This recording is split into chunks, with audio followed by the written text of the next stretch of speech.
Assalamualaikum warahmatullahi wabarakatuh. Perkenalkan, nama saya Arya Dimas Saputra dari Prodi Manajemen dengan NIM 211M10005. Saya akan menjelaskan tentang konsep dasar kesetaraan gender, disabilitas, dan inklusi sosial. Yang pertama yaitu gender.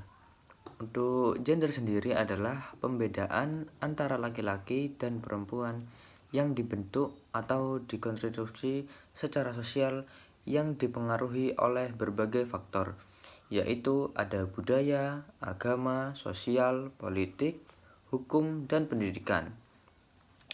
Serta gender yaitu merupakan hasil pembentukan sosial, maka gender bisa berubah sesuai dengan konteks waktu, tempat, dan budaya. Yang kedua ada seks. Seks pada umumnya tidak bisa berubah, kecuali dioperasi dan bersifat umum. Seks atau jenis kelamin biologis yang membedakan laki-laki dan perempuan.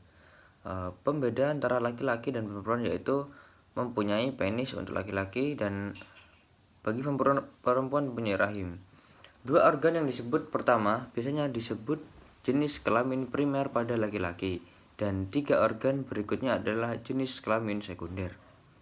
Untuk perempuan, 4 organ yang disebut pertama adalah jenis kelamin primer perempuan, dan 2 jenis yang terakhir disebut adalah jenis kelamin sekunder. Selanjutnya yaitu inklusi sosial. Inklusi sosial sebaliknya, setiap orang memiliki akses dan dapat berpartisipasi dalam berbagai aktivitas dalam masyarakat.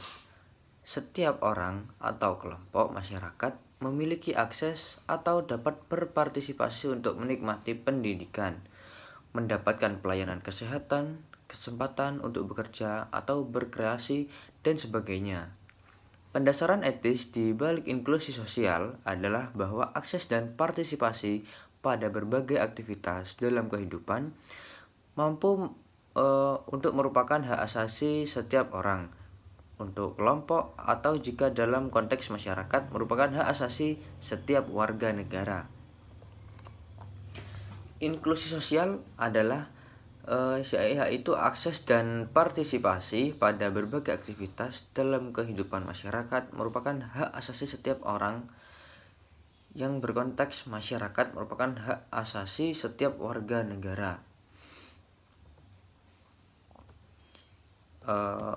Untuk konsep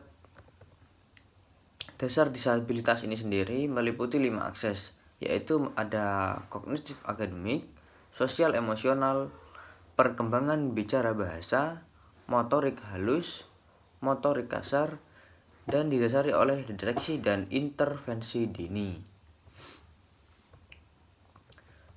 Untuk penyandang disabilitas, setiap orang yang mengalami keterbatasan fisik, intelektual, mental, dan atau sensorik dalam jangka waktu lama yang dalam berinteraksi dengan lingkungan dapat mengalami hambatan dan kesulitan untuk berpartisipasi secara penuh dan efektif dengan warga negara lainnya berdasarkan kesamaan hak. Klarifikasi anak berkebutuhan khusus, yaitu anak berkebutuhan khusus permanen, anak berkebutuhan khusus temporer, ABK permanen, anak yang memiliki kelainan, anak berkelainan, atau anak yang memiliki potensi kecerdasan dan atau bakat istimewa. Selanjutnya ada ABK temporer. ABK temporer sendiri anak pada umumnya, namun karena situasi dan kondisi lingkungan, budaya, sosial, ekonomi, politik, dan kebudayaan mengakibatkan mereka memerlukan pendidikan khusus. Misalnya, anak dari daerah terpencil atau terbelakang, anak yang mengalami bencana alam, bencana sosial, anak yang tidak mampu dalam bidang ekonomi seperti anak jalanan atau pekerja anak. Penyandang disabilitas fisik yaitu mempunyai gangguan. Gangguannya tersebut yaitu ada macam-macam, meliputi polio, amputi, paraplegia, dan cerebral palsy. Untuk penyandang disabilitas intelektual yaitu bermacam-macam, mulai dari Down syndrome, grahita, low runner. Dan untuk penyandang disabilitas mental yaitu ada skizofrenia dan bipolar. Penyandang disabilitas sensorik yaitu ada totality blind dan low vision. Dan ada lagi tunarungu dan wicara. Sekian yang bisa saya sampaikan untuk materi kali ini. Kurang lebihnya mohon maaf. Wassalamualaikum warahmatullahi wabarakatuh.